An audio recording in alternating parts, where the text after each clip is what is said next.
Bueno, buenas noches. Hoy en Celebramos Colombia estamos muy contentos de contar con dos mujeres que trabajan juntas en una organización que está trabajando no solo en Colombia, sino en otros lugares del mundo de una manera de alto impacto. Ellas son Laura Gómez, Camila Delgado. Bienvenidas a Celebremos Colombia. Muchas gracias por compartir con nosotros y quisiéramos saber qué celebran de Colombia. Bueno, muchas gracias por la invitación, Camilo y Gustavo. Espero que tengamos una conversación interesante. Yo celebro de Colombia todo el trabajo que están haciendo organizaciones de mujeres con las que nosotras caminamos juntas desde Oxfam Colombia en todo el país, desde La Guajira hasta la Amazonía, pasando por el Chocó, la región central del país, el Cauca. Están haciendo cosas maravillosas que ya empezaremos a contarles y entonces eso es lo que celebro. Y no sé, Cami, si tú quieres contar también lo que celebras tú. Gracias, Lau. Bueno, también, pues en primer lugar, agradecerles por el espacio, pues creo que es una conversación importante exaltar pues las cosas que debemos celebrar, bueno, como país. Considero pues también en línea un poco con lo que dice Laura, pues que tiene que ver también con las apuestas territoriales y también como esta mirada de Colombia que va mucho más allá como de esta histórica como centralista que hemos tenido pues desde que existe la República, pero quizá antes, y después la posibilidad que, bueno, viene desde pues, las organizaciones y sus procesos como de lucha y resistencia territorial, pues por posicionar justamente las afectaciones, las vulneraciones, violaciones a derechos humanos y en ese sentido, pues ampliar, ¿no? Como la mirada de país y de territorio y sobre todo desde como una apuesta muy situada, ¿no? Como desde los saberes propios, los contextos propios, este sentido de territorio que va mucho más allá de lo geográfico y tiene que ver también como con lo simbólico, con los sentidos que hay, me refiero como que se configuran con el territorio y como todas esas relaciones que se configuran allí. Entonces yo creo que hay que celebrar mucho eso, ¿no? Como las múltiples miradas de lo que es el territorio y que ahora pues digamos como que reconocemos mucho más que antes sobre Colombia. Excelente, excelente. Pues de hecho llevamos ya unos varios días en los que ha aparecido este tema de las regiones con sus configuraciones únicas, particulares, con sus geografías tan distintas, en donde el conocimiento que se da en una puede que resulte inútil en la otra o incluso puedan llegar a ser complementarios. Y de pronto esa perspectiva de concentración en una gran ciudad nos ha quitado la posibilidad de reconocer eso, esas otras regiones, con esas otras geografías y esos otros saberes. Eh, yo quisiera entender, pues claramente ustedes tienen experiencia en diferentes partes del país. De pronto, si pudieran identificar una de esas apuestas territoriales que valga así muy puntual, que ustedes quisieran hoy destacar, celebrar, animar, compartir. Bueno, pues yo comienzo hablando sobre una, si quieren, es una apuesta de mujeres campesinas en la región central de Colombia. Ellas están trabajando en un proceso para promover el acercamiento a la alimentación entre lo urbano y lo rural. Entonces, son mujeres de varias organizaciones, por ejemplo, la Asociación Nacional de Usuarios Campesinos, en la Regional Cundinamarca, Tierra Libre, la Fundación San Isidro, y ellas lo que han estado haciendo es identificando unos circuitos cortos de comercialización de alimentos. Entonces, no sé si ustedes recuerdan la iniciativa de mercados campesinos, en donde había cada 15 días en los parques de Bogotá, llegaban las y los productores de alimentos para vender sus productos y conversar con la gente. Antes de entrar a Oxfam, yo era era, no sé, participante, porque es que no es comprar, es participar en ese proceso de los mercados campesinos. Iba con mis hijos, conversábamos de dónde viene esa mora que está tan rica y bueno, ahí íbamos como comprando en el mercado del fin de semana y conversando y entendiendo un poco como toda la trayectoria de la producción de alimentos, o sea, también el valor, pero también las barreras para la producción de alimentos en el país, sobre todo las personas que cultivan desde de la economía campesina, ¿no? Que es la economía a pequeña escala, que no son los grandes extensiones de tierra, que hacen policultivos, que además con eso ayudan un montón a conservar la diversidad, la agrobiodiversidad, porque Colombia es biodiversa, pero también es agrobiodiversa.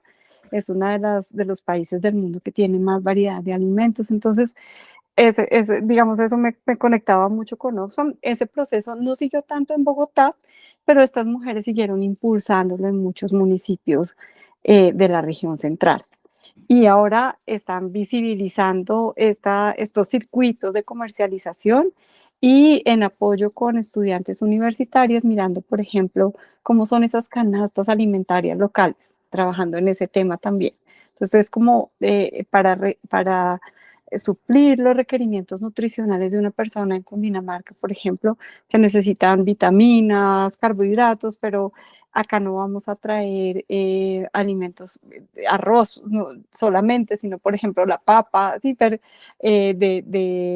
vitaminas, cuáles son los productos que se cultivan en esta región y que le gustan a la gente de esta región para hacer como este análisis de la canasta alimentaria, o sea, cómo suples tus necesidades nutricionales con los productos que hay en esta región. Entonces me parece que tienen una propuesta muy potente de vincular como esta investigación desde lo que saben ellas, desde su contexto, la producción de alimentos, de lo que funciona en esta región central del país, de que incluye páramos, zonas más calientes, cómo se propicia este intercambio de alimentos y cómo acercar la economía campesina a las personas de los municipios en diferentes áreas. Entonces, como ir ayudando con eso a tener una mejor calidad de vida de todas las personas, pero también a conservar el ambiente. Esa es la iniciativa que yo destacaría, aunque créanme que es súper difícil porque Cami y yo me atrevo a hablar por Cami, conocemos así como cientos de iniciativas maravillosas lideradas por mujeres increíbles que todos los días están levantando este país. Y pues ya le dejo a Cami la palabra para que ella nos cuente de qué experiencia quisiera hablar. Gracias, Lau. Sí, coincido con Lau, o sea, creo que el punto de partida es como todos estos procesos que tejen las organizaciones que muchas veces empiezan pues desde como las situaciones que atraviesan, ¿no? Como sus cuerpos y sus territorios y que de pronto desde un liderazgo individual se suman a un liderazgo colectivo y se vuelven como apuestas mucho más grandes y yo creo que pues allí también creo que hay bastantes, a mí pues digamos de acuerdo también como a los temas que trabajo y bueno, que me gustan. Exalto mucho como el trabajo que realiza una organización en La Guajira que se llama Fuerza de Mujeres Guayú. Digamos que la experiencia de trabajo con ellas pues ha sido primero una manera personal, una experiencia como enriquecedora de pues de aprendizaje sobre pues la manera en que ellas pues han como realizado como todo un trabajo de incidencia y de posicionar como sus luchas puntualmente frente a, pues, digamos, lo que es la industria extractiva, pues, como sabemos allí, de la mina a cielo abierto más grande de América Latina, en este caso del carbón, ¿no? Y pues, digamos, allí como ciertas afectaciones que han habido, por ejemplo, el tema del arroyo Bruno, que, bueno, es una sentencia de la Corte Constitucional, pero digamos como el trabajo como colaborativo que han creado, digamos, no solo ellas, porque no solo es esta organización, sino otras organizaciones, comunidades, autoridades y líderes en La Guajira, pero digamos como este trabajo, pues es un trabajo que se va tejiendo como de manera colectiva y que empieza también desde pues la experiencia pues de cada una como en sus territorios. Entonces, pues creo que, digamos, pienso mucho como en esto y como todo ese proceso como que se ha ido configurando en el tiempo, digamos, empieza como, puede ser como la afectación particular en mi comunidad o en las comunidades con las que se trabaja, y después, digamos, esto se vuelve también una apuesta política a la que va a hacer incidencia en espacios como pues, por ejemplo, jurídicos, como la Corte Constitucional o en otros países, y también como esto también se va como reactualizando frente a como nuevos temas como coyunturales, ¿no? Entonces, pues está obviamente todas las afectaciones y daños que han dejado al territorio como estas industrias extractivas, pero también como entrar a disputar un poco también nuestro lugar como organizaciones y comunidades del territorio frente a temas, por ejemplo, como la transición energética. Entonces, creo que este ejercicio también de estar como un poco en todos los frentes, ¿no? Y como poniendo un poco como la voz, el cuerpo, como esta mirada local de es que la concepción que tenemos desde el territorio es esta y esto no se puede perder de vista, la transición que queremos, si es que la queremos, es de esta manera, ¿no? O sea, como debe darse como con esta comprensión de un poco, pues sí, más territorial con las reparaciones, como frente a estos daños. Entonces yo creo que, digamos, exalto mucho el trabajo pues de fuerza frente a estos temas, sobre todo porque me parece que son temas pues que sabemos son complejos, pero que creo que eh, pues sí o sí hay que nombrar, ¿no? Como, y hay que, y hay que poder hablar. Y también, bueno, pues mencionaría quizá como los trabajos de un tema que ha venido cogiendo mucha fuerza sobre el cuidado comunitario y los temas como de cuidado de pues tres organizaciones que son CPC en Bogotá, FUNSAREB en Cartagena y Ambulua en Buenaventura, como una apuesta pues que tienen por reconocer los trabajos de cuidado de principalmente de mujeres que pues son quienes están al frente de los trabajos de cuidado, y pues pensarse cómo debe ser el reconocimiento, la redistribución de estos trabajos de cuidado, y pensando también en cómo se hacen de manera comunitaria, es decir, muchas veces de pronto cuando el Estado de pronto no estuvo como proveyendo pues la oferta social o digamos ciertos derechos como acceso a la educación, salud, son organizaciones comunitarias que han estado allí pues sosteniendo la vida en esos territorios. Entonces, el trabajo que hacen pues, por el reconocimiento de estos trabajos de cuidado comunitario creo que es algo que pues personalmente me llena de mucha alegría, es un tema que me emociona mucho, pues que creo que pues ahorita pues como con pues con la llegada del Sistema Nacional de Cuidado pues se está hablando mucho más, ¿no? También sobre las economías del cuidado y pues como los trabajos del cuidado comunitario tienen una contribución pues para la vida, pero inclusive también, ¿no? Como para las economías de los países. Muy importante visibilizarlo, ¿no?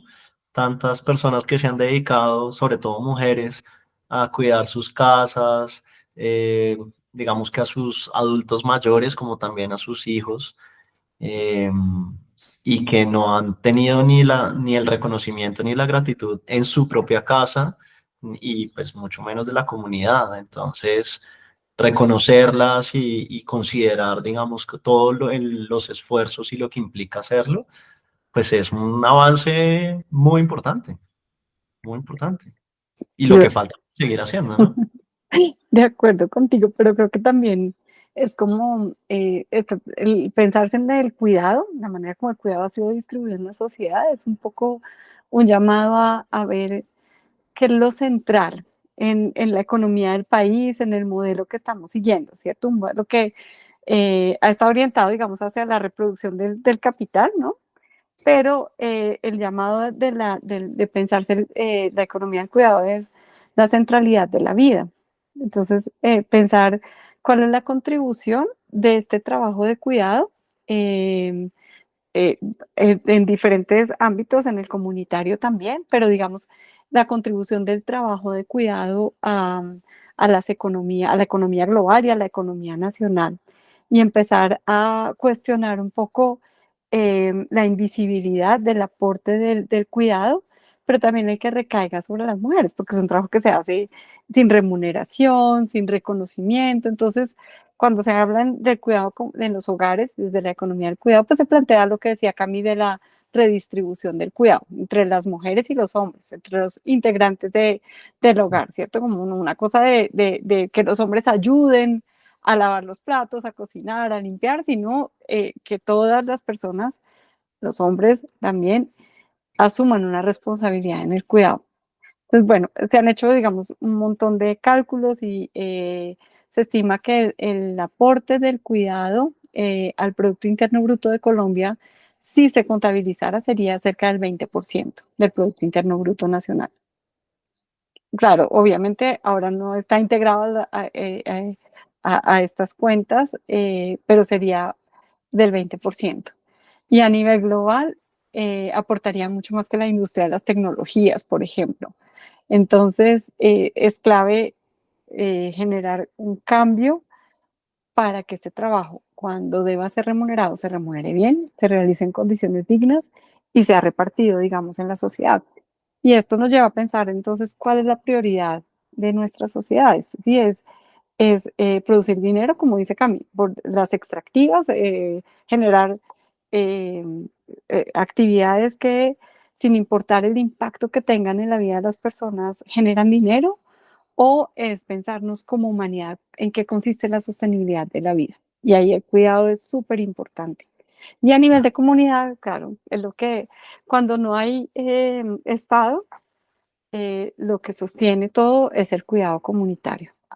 Sí, es como si hay migración por cualquier causa, quienes empiezan a buscar generar las condiciones necesarias para la vida de todas las personas son las mujeres y las mujeres de las organizaciones o de las redes comunitarias, y eso también se está haciendo en condiciones bien precarias y habría que pensar cómo transformar, también cómo reconocer.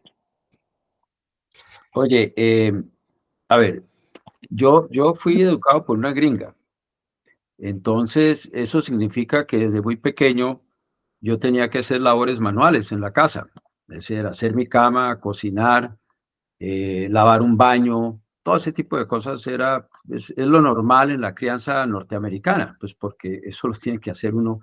Es decir, no hay ayudas en la casa distinta a la mamá, el papá y los hijos para hacer las cosas. Y yo he notado acá, digamos, toda esta cosa del machismo, que se habla contra el machismo, etcétera, y claro que existe, pero yo he notado que muchas veces son las mismas mamás las que gestan ese fenómeno cuando en una casa donde hay niñas y niños, le dicen a la niña que es la que tiene que hacer la responsabilidad y cuidar al niño. Pues, si me explico, a cuidar al hermanito. Usted sírvale las cosas a su hermano. Usted haga esto para su hermano. Entonces yo creo que el machismo, que es un fenómeno verdaderamente muy grave, las mismas mujeres, las mismas madres se encargan de gestarlo. ¿Ustedes estarían de acuerdo con eso? No, no con el fenómeno, digo, con la interpretación, es lo que ¿sí me explico? Es decir, si las mismas mujeres inconscientemente, como madres, no son las que crean una diferencia entre hombre y mujer para el cuidado en el hogar. Y bueno, ahí paro y escucho.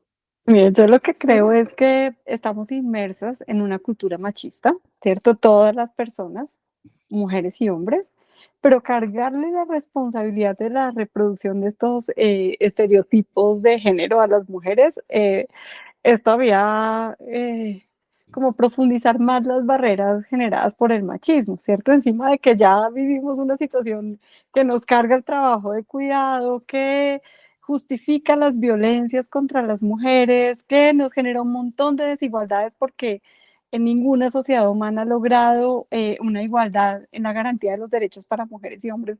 Y también como que la culpa es de nosotras, ya creo que es mucho. Pero sí reconozco que esta cultura pues nos permea a todas las personas. O sea, yo creo que, bueno, en mi caso, por ejemplo, he vivido un proceso desde entender, o sea, desde niña no entendía bien lo que pasaba, a veces era como una respuesta, pero ¿por qué me está pasando a mí? ¿Por qué me dicen esto? No sé, cuando me decían, yo preguntaba, ¿para dónde vas? Para la calle, que es de los hombres. Y yo, ¿cómo así? De las mujeres también. Yo tenía 10 años y me acuerdo que así contestaba y se morían de la risa.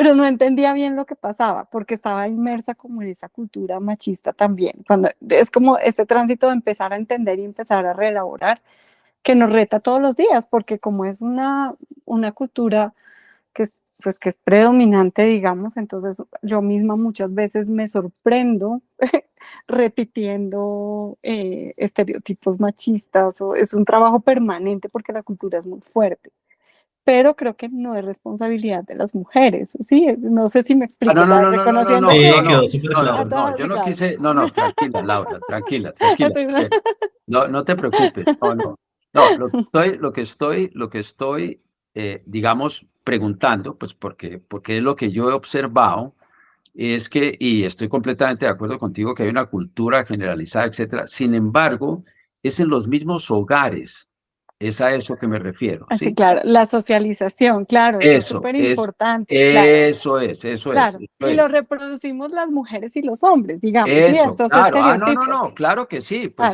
claro, el pelado que le están diciendo que la hermana le haga las cosas, pues está feliz, feliz, claro. No, claro. ni bobo que fuera, ¿no? Pero verdaderamente la reforma fundamental comienza es ahí. Yo sí creo, y es, Mm, es un poco pues me da mucha pena tener que ponerme de ejemplo porque también se lo hice con los hijos.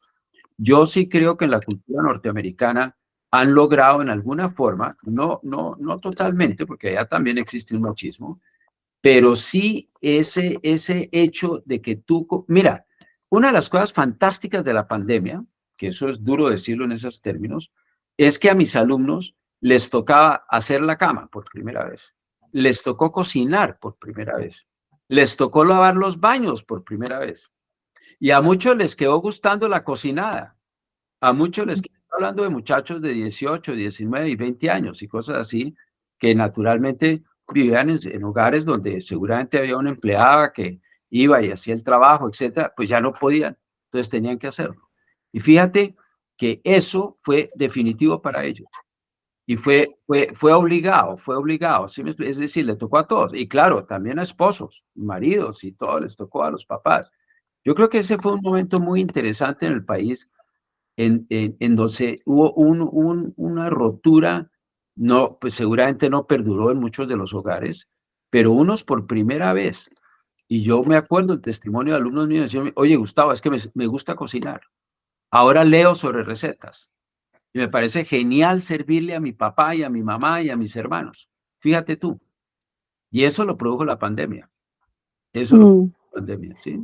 Sí, de pronto hubo algunos cambios, digamos, pero cuando uno analiza las estadísticas sobre la distribución, o sea, parte de la ganancia, digamos, del movimiento feminista y del movimiento que trabaja por la economía del cuidado fue que se empezara a incluir la medición del uso del tiempo, la encuesta nacional de uso del tiempo, para determinar cuál es el porcentaje de personas que se dedican a las actividades de cuidado, particularmente el cuidado no remunerado, que es ese que tú estás mencionando, y cuántas horas al día se realizan estas actividades de cuidado.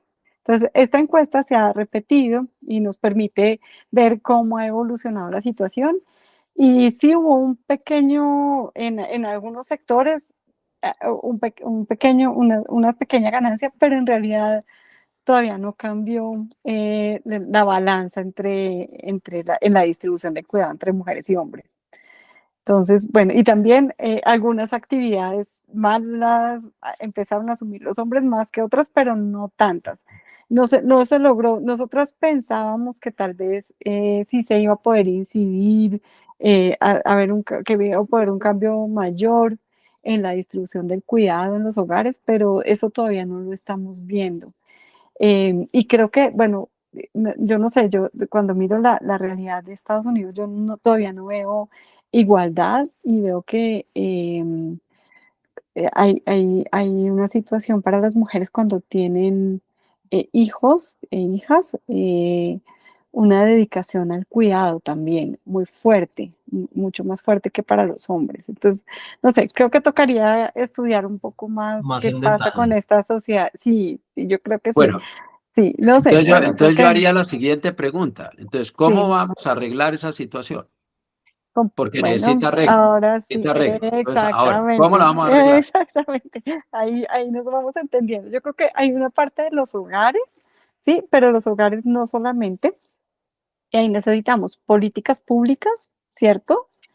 Necesitamos el compromiso de los sectores que están involucrados en el cuidado y necesitamos cambios culturales también, que pasan por los hogares, pero que pasan por la sociedad. Y ahí esos cambios culturales, estoy de acuerdo contigo en que también deben involucrar a las mujeres. Entonces, eh, hay algunas luces sobre cómo ir generando esos cambios. Creo que la creación de sistemas de cuidado es una de esas luces que en Colombia se está ensayando, ¿cierto? Cómo buscar políticas públicas que busquen esas transformaciones en el cuidado. ¿Me puedes dar un ejemplo concreto, por ejemplo, es decir, cuál sería el ideal de una política pública que avanzara sobre esto? Concreto. Claro, te voy a contar, hay ejemplos que ya se han ido ensayando en el mundo. Está el ejemplo de Uruguay, que fue como creo que fue el primer país que creó un sistema nacional de cuidado. Y entonces tenía medidas como la, la- la generación de servicios de cuidado para lo que se llama personas dependientes del cuidado, más dependientes del cuidado, haciendo énfasis en personas mayores y en niños y niñas, ¿sí? Garantizando que se prestan los servicios de cuidado a las personas. Que este cuidado es remunerado, es prestado por el Estado. Entonces, ellas han ido eh, avanzando, digamos, en esta política que ha tenido altibajos, pero en este sistema de cuidado, pero que ha sido como un ejemplo para los otros países. Ahí están las manzanas de cuidado en Bogotá, ¿cierto?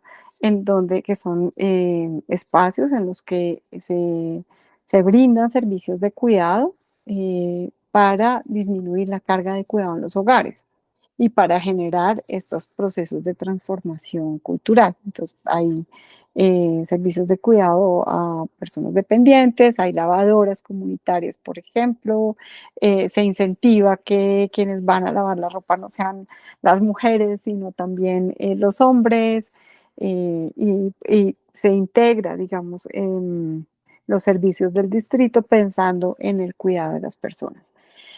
Y está el Sistema Nacional de Cuidado que ha empezado a mirar también en las regiones en donde no ha estado el Estado, qué hacer con ese cuidado comunitario que es brindado por las redes de cuidado. Entonces, claro, ahí hay toda una discusión porque es como, es un cuidado que se realiza en condiciones bien precarias. Entonces, como vamos a precarizar el cuidado, ahí hay como toda una conversación que tener. Yo creo que hay que reconocerlo porque existe, o sea, como desde el principio empezamos a decir, el cuidado en los hogares se distribuye inequitativamente entre mujeres y hombres. Digamos, en las encuestas muestran que más o menos mientras los hombres dedican 3 horas al cuidado, las mujeres dedicamos 7, según el contexto. En las zonas rurales es ¿Sí? más y que el porcentaje de las personas que realizan cuidado no remunerado es mayor para las mujeres que para los hombres. Entonces, no solamente en mayor proporción las mujeres asumimos ese cuidado no remunerado, sino que dedicamos más tiempo al cuidado. Y cuando miramos la distribución en las tareas a las que se hace el cuidado, hay una mayor concentración de las mujeres en cuidados que no gustan tanto a todos, como eso, lavar los baños, la cocinada, y los hombres un poco más como en llevar a los niños al parque y otra, o sea, hay como una distribución ahí del trabajo de cuidado. Entonces, eh, eso que se cuestiona, que se empezó a cuestionar y además que empezamos a entender que una de las razones por las cuales no logramos igualdad laboral es esa. O sea, no ascendemos en nuestros trabajos, no logramos tener los mismos ingresos, trabajar en empleos estables, desarrollar la misma carrera, pues porque hay un montón de energía que se va en el cuidado no remunerado. Y hasta que no logremos equilibrar las cosas, no vamos a lograr tener una igualdad salarial, una igualdad en el acceso al trabajo, al empleo y a los servicios de protección social que están relacionados, por ejemplo, a una pensión, pues porque si nos salimos cuando tenemos los hijos y tenemos que suspender el trabajo unos años y luego volvemos, pues ahí hay menos tiempo. Entonces, esa es una cosa a nivel de los hogares. Entonces, lo que yo creo es que en las comunidades está pasando lo mismo. El trabajo comunitario está descargado sobre los hombros de las mujeres y se está realizando en unas condiciones también muy precarias y eso hay que reconocerlo y hay que cambiarlo. Esa es como mi posición en esta conversación que cuestiona un montón las propuestas de cuidado comunitario por estar en situaciones de mucha precariedad. Excelente, excelente. Gracias, Laura. Yo En este quisiera cambio, entender, sí, ya. yo quisiera entender hacia el futuro, en 5 décadas. Digamos que si hacemos un aprendizaje y una transición, configurando las políticas públicas adecuadas, involucrando a los sectores, haciendo todo este cambio cultural, eh, que, ¿cómo se imaginan que fuera esa economía del cuidado, tanto la remunerada como la no remunerada en las ciudades, en los lugares apartados del país? ¿Cómo se lo imaginan?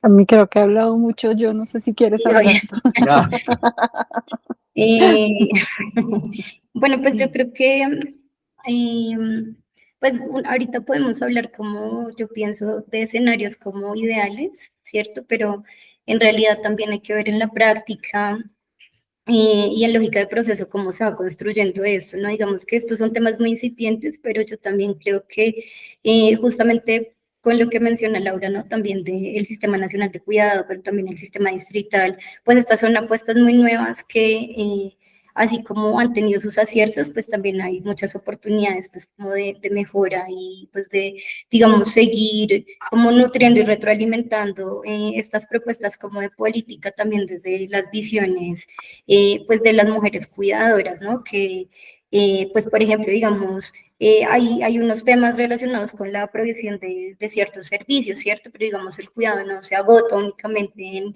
entregar un servicio o una oferta simplemente, ¿no? Sino, digamos, también hay unas reflexiones más profundas sobre cómo sociedad estamos entendiendo el cuidado y, digamos, cómo descargar o reducir estas cargas de las mujeres que están igual acudiendo como a estos sistemas de cuidado. Entonces, a lo que voy es un poco como que creo que hay unos escenarios como ideales donde podemos decir, claro, pues a 50 años esperaríamos pues una redistribución de las cargas del cuidado, un reconocimiento en igualdad de condiciones para hombres y mujeres en temas laborales, en temas educativos, digamos que el cuidado esté redistribuido pues en la sociedad y que no solo recaiga en las mujeres, o sea, digamos como que hay como estos escenarios, pero yo creo que igual mientras tanto es muy importante, ¿sí? Porque estas son cosas que se están como reactualizando también, y son como las mujeres cuidadoras que están, digamos, como expuestas también a los contextos que son muy cambiantes, pues como a estas cargas de cuidado. Por ejemplo, mencionábamos ahorita el contexto de la pandemia y pues esto fue como una situación inesperada, pero fue una situación además que aumentó las cargas de cuidado en las mujeres.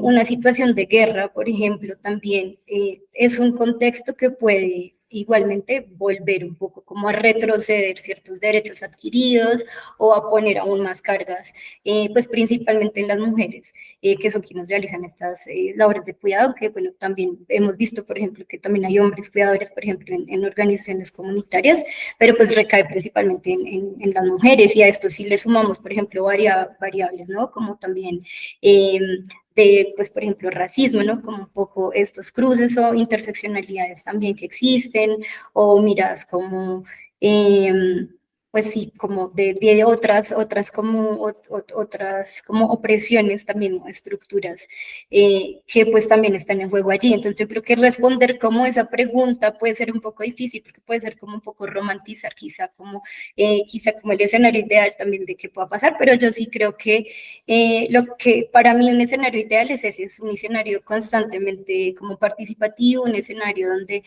las políticas se nutren como como una mirada, digamos, también muy desde la base de quienes están pues siendo como sujetas de esta política, donde, digamos, esté la posibilidad como del reajuste, del diálogo constante, y digamos que es allí donde yo creo que pues podemos, ¿no? Como pensarnos como realmente en los cambios y sobre todo cambios estructurales, pues que por muchos años pues se han demandado en estos temas, o sea, en temas como pues el machismo, pero también el racismo, la pobreza estructural, y que todos igual no se pueden separar entre sí, ¿no? O sea, entre todos, o sea, son temas que van de la mano, forman como un entramado, y pues digamos que pues como que una cosa también responde a la otra. Entonces creo que quizá también es eso, como seguir esta mirada como integral y no compartimentalizada, responder también o sectorial, pues sí, como en general a todas estas problemáticas que mencionamos.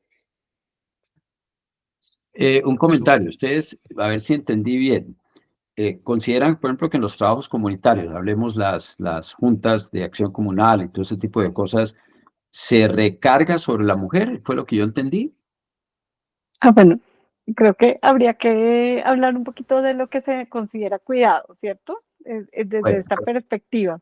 Claro, sí, porque el cuidado es este trabajo que facilita las condiciones para la reproducción de la vida. Yo no sé si eso le suena un poco abstracto, pero es lo que hace posible que los seres humanos tengamos las condiciones necesarias para poder desarrollar nuestras actividades cotidianas. Entonces, ¿de qué estamos hablando cuando estamos hablando de cuidado? Pues del cuidado de personas en situación de dependencia, ¿cierto?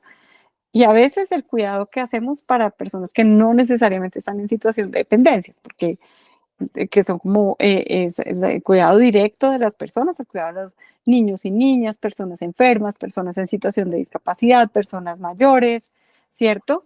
Y el cuidado indirecto, que es planchar, cocinar, limpiar la casa, que es lo que hace posible que esta humanidad funcione todos los días. Y lo que se ha ganado es el reconocimiento de que este es un trabajo que requiere tiempo y que requiere esfuerzo. ¿Sí? Entonces, de eso estamos hablando cuando hablamos de cuidado. Y pues decimos que no solamente para las personas que requieren el cuidado, porque cuando en un hogar es la mujer quien se encarga de lavar, planchar y cocinar, pues está realizando las labores de cuidado para los hombres de ese hogar que no necesariamente son dependientes de cuidado. Podrían perfectamente realizar estas actividades en igualdad de condiciones con las mujeres del hogar. Entonces, eso es como parte de la definición del cuidado. Ahora, cuando se empieza a hablar ya de cuidado comunitario, había un montón de conversaciones en todo el país. En algunas hemos nosotras participado, en algunas hemos también tenido conversaciones con las organizaciones con las que trabajamos, indígenas, campesinas, urbanas, populares, y empiezan a introducir un tema que es muy importante y es el cuidado del territorio también y el cuidado del ambiente. Entonces ahí podemos, digamos, integrar en el cuidado, por ejemplo, el cuidado de las fuentes de agua que se requieren pues para poder garantizar esas condiciones en las que se desarrollan las actividades, las vidas de los seres humanos, ¿cierto? Esto ahí es todavía un tema que se está construyendo porque a partir de ese reconocimiento del concepto de cuidado y la ampliación, se empieza a hablar sobre cómo son las políticas públicas. Entonces, claro, hay un sistema nacional de cuidado que va a tener un presupuesto y está toda esta conversación de qué incluirá el presupuesto para el Sistema Nacional de Cuidado. ¿Cuáles son estas cosas que se entienden específicamente como cuidado y cuáles las que no? ¿Sí? Y cómo el sistema debe articular las diferentes entidades del Estado que realizan, que deben garantizar los derechos, por ejemplo, a la salud, a la educación, que tienen un vínculo directo con el cuidado. Entonces, desde esa concepción del cuidado, vemos que, y eso ya ha habido varias investigaciones, en las que evidentemente el cuidado lo relacionan las organizaciones y redes comunitarias, algunas formalizadas, otras no, y dentro de esa red las mujeres. Algunas veces hay también hombres participando en ese trabajo de cuidado comunitario, pero y con frecuencia estos hombres están más en temas administrativos. Eso es lo que hemos encontrado las personas y las organizaciones que hemos estado trabajando como en esos diagnósticos. Entonces, no todo lo que hace una junta de acción comunal entraría, digamos, dentro de este concepto de cuidado, aunque algunas juntas de acción comunal sí desarrollarían estas acciones de cuidado. No, es que Eso. te hacía la pregunta porque lo que he notado, por ejemplo, mi experiencia en estos 4 años, más, inclusive 6 años, porque he conocido los programas de la fundación, del grupo social, es que cuando participan las mujeres en estas juntas de acción comunal, las juntas funcionan y son verdaderamente muy eficientes, son muy serias y yo creo que pues es importante mirar eso porque muestra la gran capacidad que tiene la mujer, no solamente en los servicios tradicionales comunitarios que ustedes han mencionado, sino en la misma conformación de las actividades políticas, pues porque, y no estoy hablando politiqueras, y no estoy hablando en términos de partidos, ni ese tipo de cosas, políticas como esa excelente labor de lograr la conciliación de las distintas posiciones de la comunidad, por ejemplo. Y veo en las mujeres, nosotros tenemos ahora una alcaldesa, por ejemplo, no es la primera alcaldesa. Y yo estuve muy cerca observando cómo manejó la campaña y vi, por ejemplo, una cosa única. La región mía en la que yo estoy aquí en la vereda de Doima tiene 12 juntas de acción comunal, 12 veredas. Y de las 12, 9 están en cabeza de mujeres. 9 están en cabeza de mujeres. Y hay que ver el trabajo que han hecho y luego en la época preelectoral de los alcaldes, estas veredas llamaron a cada uno de los candidatos, a los 12 juntos, eran 12 candidatos, imaginen ustedes, y 12 veredas, a que entregaran su programa y a que se comprometieran con las veredas en qué era lo que iban a hacer. Eran 2 mujeres dentro de los candidatos y los 10 eran hombres. Quedó una de ellas elegida y está respondiendo. Y yo creo que eso se le debe a la seriedad y entusiasmo y gran trabajo que hicieron estas presidentas de juntas de acción comunal. Entonces, mi pregunta iba un poco en ese sentido. Es decir, que yo creo que tenemos pruebas en el país, las encuestas son muy importantes y todo, pero tenemos pruebas fehacientes de que las mujeres tienen verdaderamente un papel que desarrollar en la parte política, y no hablo en términos de política nacional ni nada de este tipo de cosas, política a nivel de las localidades. Y ustedes me cuentan pues que están en la parte de ambiente, que están, etcétera. Pero en esto de acción comunal que maneja recursos y recursos importantes y hace contratos y todo este tipo de cosas, hay que ver. Bueno, hay sus excepciones. Hablaba una que otra viejita que se roba la plata. Eso sí estoy seguro, como son los viejitos también, ¿no? Pero la gran mayoría de lo que yo he visto es que las mujeres son muy responsables, tremendamente responsables y muy eficaces en lo que están haciendo. Por si acaso ese dato les sirve, que ustedes seguramente lo conocen ustedes mejor que yo. Bueno, pues sí, yo creo que, digamos que una de las cosas que planteamos nosotras es el reconocimiento, ¿cierto? La importancia del reconocimiento al trabajo de las mujeres, las condiciones en que se realizan, creo que ahí hay como un tema interesante también como para investigar, ¿cierto? ¿Cómo es ese trabajo de las mujeres en las juntas de acción comunal? ¿En qué condiciones se realiza? Si es un trabajo voluntario o no. Cuando, como tú hablaste del manejo de los recursos, eso me parece súper interesante, cómo es la toma de decisiones en cuanto a los recursos de las juntas, ¿cierto? Cómo es la participación de las mujeres en esa toma de decisiones. Yo creo que ahí hay como un aspecto interesante como para profundizar y entender un poco mejor.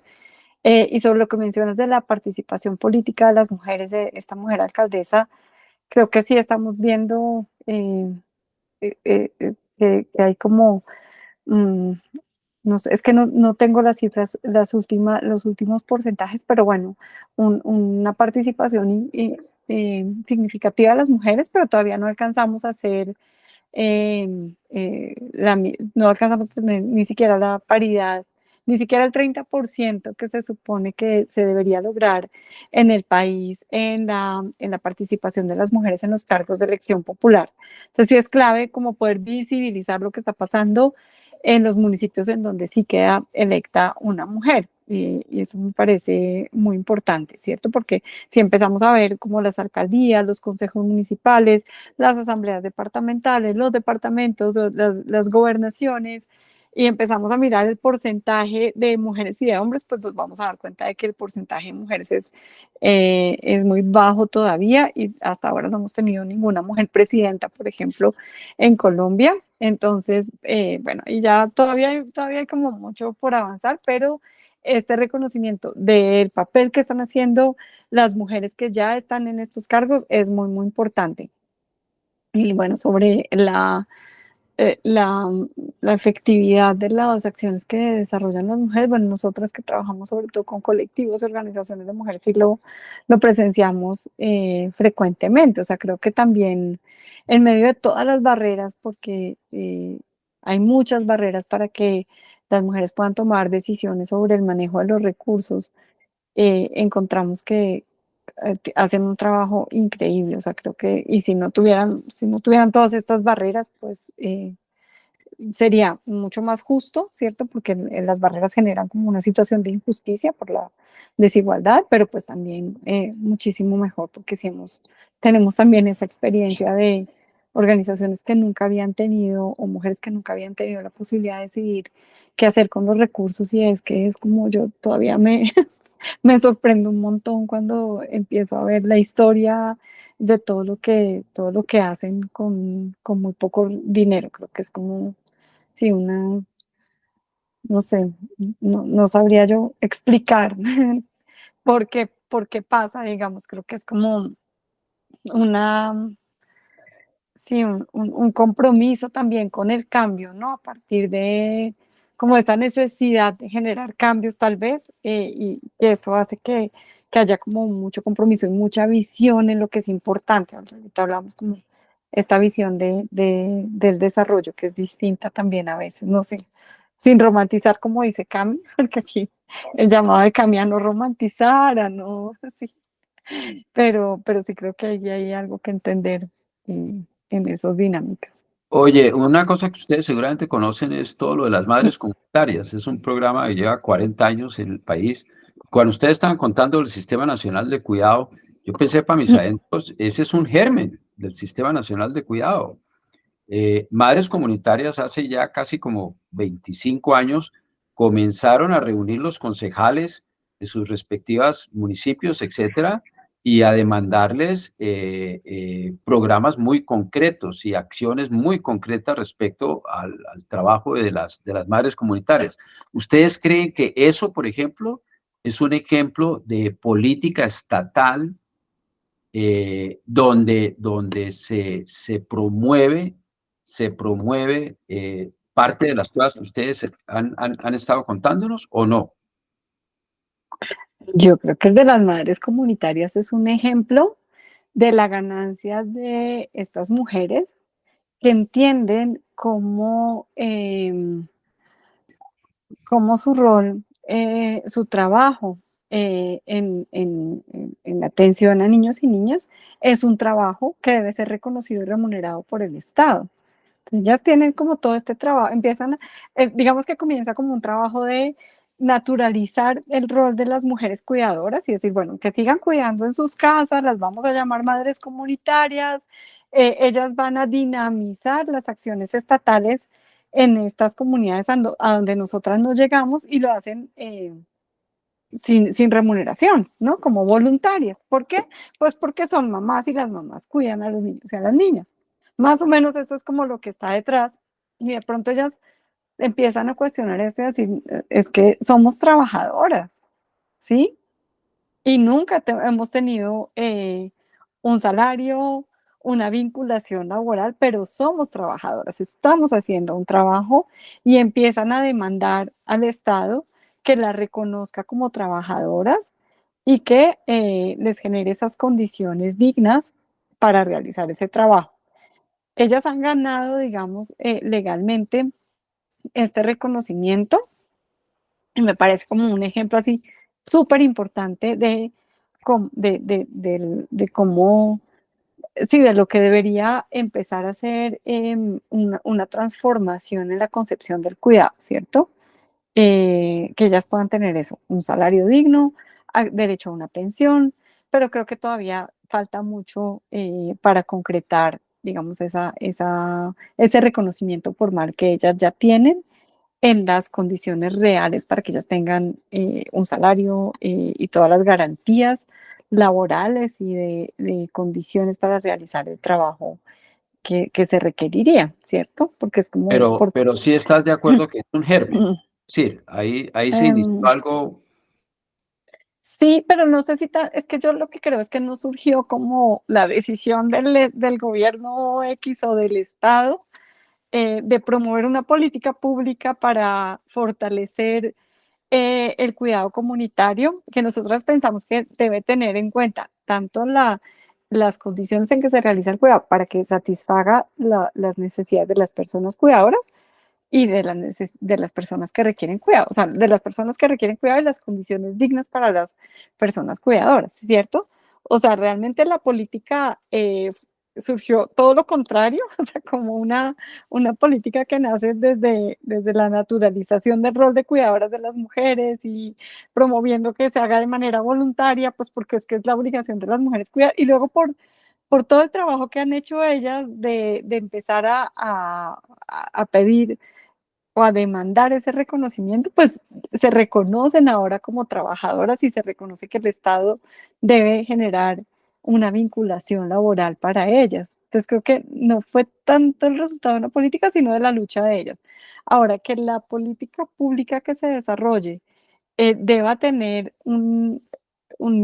deba tener en consideración lo que sí debe ser el trabajo remunerado y cómo debería remunerarse ese trabajo y cómo deberían ser las condiciones dignas de las cuidadoras, eso yo creo que sí es muy importante. O sea, como tener este ejemplo para decir, bueno, ¿qué debería pasar con el cuidado comunitario?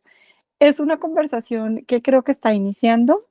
Creo que también tiene un impacto, digamos, fiscal. Debe ser una conversación que promueva una propuesta que sea progresiva, digamos. Yo no sé si el país está en condiciones de mañana definir cómo remunerar a las personas cuidadoras comunitarias, pues porque también estamos empezando a entender y a reconocer cuáles son esas iniciativas. Yo sé que nosotros hemos hecho mapeo de cuidado comunitario en regiones, por ejemplo, en Cartagena una organización aliada nuestra hizo un mapeo en 10 barrios de la ciudad y cuando empezamos a caminar esos barrios no sabíamos si había o no iniciativas de cuidado comunitario, luego salieron 36. Pero entonces desde, como todavía no tenemos todo ese conocimiento, digamos, va a ser muy difícil plantear eso, esta medida como tan específica. Y por otro lado está la conversación con las mismas personas cuidadoras, porque en el cuidado hablamos de varias R's. La R de la reducción del tiempo y del esfuerzo que requiere el cuidado. Y eso se hace a través de infraestructura pública como acceso al agua, herramientas como la lavadora, bueno, las cosas para cocinar más rápido. Es diferente cocinar en un horno, en un fogón de leña que en una estufa a gas, etcétera. Entonces, esa es la reducción. Luego tenemos la redistribución entre los diferentes actores del cuidado, redistribución sobre todo entre mujeres y hombres. Luego tenemos el reconocimiento del valor del cuidado también, ¿cierto? Pero también de las condiciones en que se generan. Hablamos de la representación de las cuidadoras en la toma de decisiones. Bueno, la remuneración justa del trabajo que debe ser remunerado y de la representación de las personas cuidadoras en la toma de decisiones sobre las políticas que les conciernen. Y mencioné la serie para decir acá que, claro, que en el cuidado comunitario, pues todavía falta mucho diálogo con las organizaciones y los colectivos y las mujeres que integran esas organizaciones para definir cuál es el camino, porque esto debería hacerse con representación. Lo mencionaba Cami hace un ratito, ¿cierto? O sea, esto no debe ser una cosa que se imponga unilateralmente desde el Estado, sino que debe ser conversado con las personas cuidadoras y con las mujeres cuidadoras en los territorios. Entonces ahí hay como también un tema de conversación. pero en las madres comunitarias, pues ellas ya se ganaron su reconocimiento de que están haciendo un trabajo y de que el Estado debe remunerar ese trabajo y garantizar que se hagan condiciones dignas. Excelente, excelente. Bueno, Carlos, Bueno, pues yo quería agradecerles mucho por este espacio. La verdad es que aprendimos sobre todo este esfuerzo que se está haciendo, súper necesario. Necesitamos aprender mucho más y también yo creo que derogar algunas creencias que nos han impedido avanzar de una manera más equilibrada para esa sostenibilidad de la vida. Mientras que estábamos hablando, yo recordé ese dicho que dice que los hombres en la cocina huelen a gallina. eh, Sí. y es una pendejada, es una pendejada. Al final, todos necesitamos comer y todos necesitamos hacernos cargo. Y habrá gente que lo haga con más talento que otros, mujeres, hombres, lo que sea, digamos, es independiente de eso. Y necesitamos cambiar y reordenar algunas de las creencias que tenemos para no seguirlo propagando. Muchas gracias. Que tengan una bonita noche. bueno, muchas gracias, Camila, muchas gracias, Laura. Muchas gracias a ustedes. Tengan también bonita noche. Sí, Bueno. muchas gracias, Gustavo, Carlos y Cami, por esta conversación.